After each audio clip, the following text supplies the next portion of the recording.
So Christine asks, what would you consider the most challenging aspect of composing, and how do you come up with fresh ideas? So for those who are new here, my name is Marcus. I am a full-time composer. Most recently, I composed a score for Apple TV's series Lady in the Lake, starring Moses Ingram and Natalie Portman. I compose for films. I compose for concert music. I was composer in residence for Juilliard's Music Advancement Program. I just had a commission with the Atlanta Opera. I am the music director for Southside Symphony. I worked with Beyonce and Andrew Day and Chloe and Halle, and I work with a lot of artists. I do a lot of different mediums. And very obviously, I have a PhD in music composition, so I love this stuff. I think about it all the time, and I've got a lot of tips and tricks that I've developed over the years that help me that I'm happy to share with people. Okay, so this has two parts. So what would I consider the most challenging aspect of composing? I think the most challenging aspect for me, honestly, is how do you navigate your career? I don't think this is unique to composing. I think this is like any creative field or any entrepreneurial field where it's like you kind of make the decisions. What gets tough a lot of times for creatives, for entrepreneurs, is that there very often aren't right and wrong decisions to make. Actually, I was going to give a hypothetical, but let me try to think of something that's like actually like real, you know what I mean, that I've actually dealt with myself. Okay, right now, it's like I'm in between TV projects, so I have a little time to think. And there are, at any given moment, there are like at least 20 things that like very pedigreed experts will tell you that you need to be doing right now. You need to be making content. You need to be writing more music. You need to be self-distributing music. You need to be networking, trying to meet people. You need to be advertising. And if you're advertising, there are 5 different platforms that you could be advertising on. And all of these things are good, or can be good, I should say. All of these different things that you could be doing could be good. They could be helpful. They could like further your brand or your business or your music or your career, but you only have so much time. Time and energy are a finite resource, especially as you get older. I'm in my 30s now, but I think about when I was in my 20s, it's like I had unlimited energy. I literally did all-nighters to finish music projects. I physically cannot do that anymore. I get up very early like an old man, and by early afternoon, I'm spent. So I would say for me, the hardest aspect of composing is not actually the music. It's everything around this. It's the decision making. It's field navigating this ever-changing industry kind of by yourself and kind of blind, And so things that have helped me on this, if anybody else watching this is a creative of any sort, get crystal clear on what it is you want. That's something I'm going through right now. 2 books that I would recommend. One, Essentialism by Greg McEwen. I might be pronouncing his name wrong. But the premise of Essentialism is basically like do fewer things but better.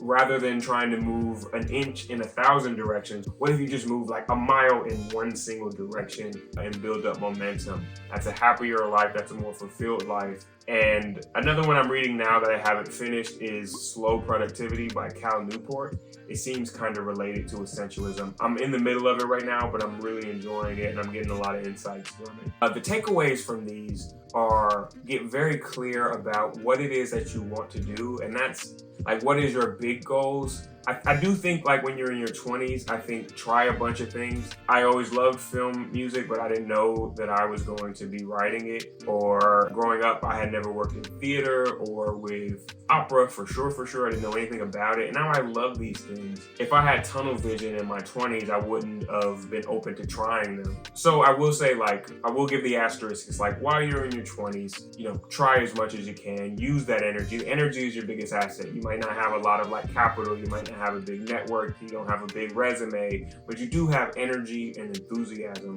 so use that. But as you go on, start to think like, what are my big goals? Like, what am I in the business of doing? What do I want to be known for at the end of my life? Like, I don't necessarily have all of these answers right now, but I'm starting to ask those questions. And this is kind of giving me focus because people can come to me with like really cool opportunities or really good things, but I can like check against like my goals, like, okay, but does it do this? Does it help with this? Even if it's cool, it's like, oh, it doesn't.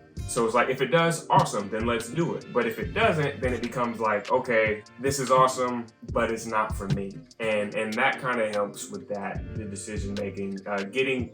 Growing up, I always loved Alice in Wonderland, the Disney film. And in this, Alice asked the Cheshire Cat, like, for directions, which direction should she go? And he says, well, where are you trying to get? And she's essentially like, it doesn't matter. And then he's like, well, then it doesn't matter which way you go. And that always kind of like stuck with me for decision making. If you don't have a clear goal, it doesn't really matter what you decide anyway. Okay, and the second question that Christine asked was, and how do you come up with fresh ideas? I will admit my answer to this is just really not going to be super helpful for most creatives. For me, there's just a song in my heart. Every day I wake up and I'll never run out of those songs. I thought everyone was like this until I was an adult, actually, until I was like in grad school finishing my PhD. I just kind of assumed everybody had music playing in their head all the time. I think of myself like a songbird. And, we don't ask, like, why do the birds sing every morning? It's just because they got that song in their heart and that's how they were made.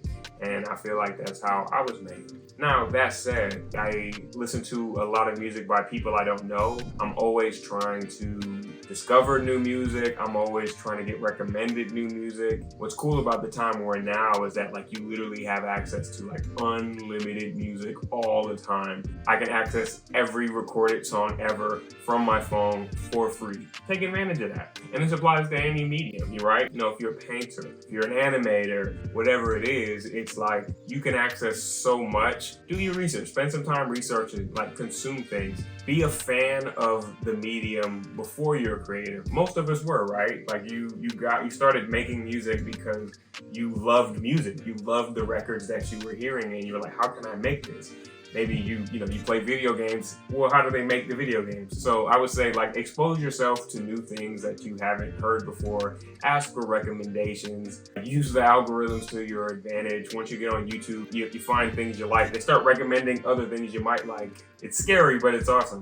Another way to come up with fresh ideas is to collaborate with new people. Most of my projects are collaborations of some sort, even if it's not with other musicians. I think actually most aren't with other musicians, it's with like directors or writers or whatever it may be. And what's cool about these projects is they add in new influences. They give you new source material to process, new ideas to jump off of. I'm a big like people person and that reflects in my art. I react to things that people show me. One of my early mentors told me that you are a synthesis of everything you listen to. So I just try to listen to as much as I can. Okay, I hope those are helpful. If you got any value out of this, make sure you subscribe. If you have any questions that you'd like to pick my brain about, leave them in the comments. I'm here to help. I'm trying to make myself accessible. Talk soon.